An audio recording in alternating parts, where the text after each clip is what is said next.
আমাদের মুসলমানদেরকে খারাপ ছিল কথা বলে না।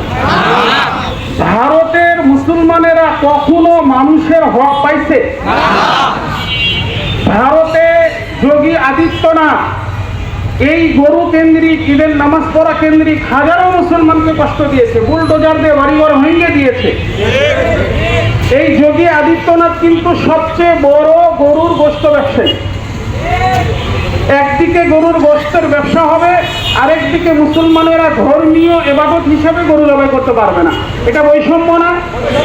কিন্তু এই বাংলাদেশ, শাহজালাল শাহ পরানের এই দেশ, হাফিজি হুজুর সদর সাহেব হুজুরের এই দেশ, শেখুল হাদিস শাহ হুজুর মুফতি আমিনী সাহেবের এই দেশ, শেখুল ইসলাম শাহ আহমদ শফির এই দেশ, এই দেশে আবু সাঈদ রক্ত দিয়েছে, মুক্ত রক্ত দিয়েছে, আমাদের টাঙ্গাইলের মারুফ রক্ত দিয়েছে, ইয়ামিন রক্ত দিয়েছে।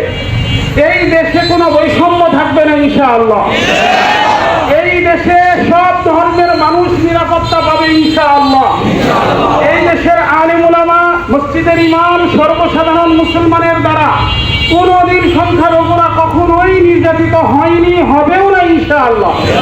তবে হ্যাঁ, যারা সন্ত্রাসী, যারা জঙ্গি, যারা দেশদ্রোহী, সেই ইসকন, হিজবুত তাওহীদ, কাদিয়ানী, ওদেরকে আমরা এই বাংলাদেশে থাকতে দিব না ইনশাআল্লাহ। ওদেরকে রাষ্ট্রীয়ভাবে নিষিদ্ধ ঘোষণা করতেই হবে।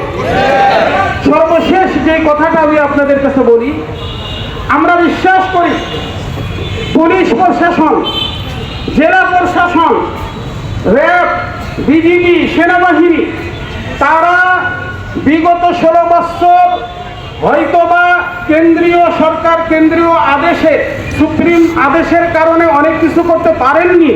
আমাদের বিশ্বাস এই পুলিশ, র্যাব, বিজিবি, সেনাবাহিনীতে যারা আছেন, জেলা প্রশাসনে যারা আছেন, তারাও মুসলমান, তারাও দেশপ্রেমিক এবং তারাও আল্লাহ এবং রাসূলকে ভালোবাসেন, আলেম উলামাকে ভালোবাসেন।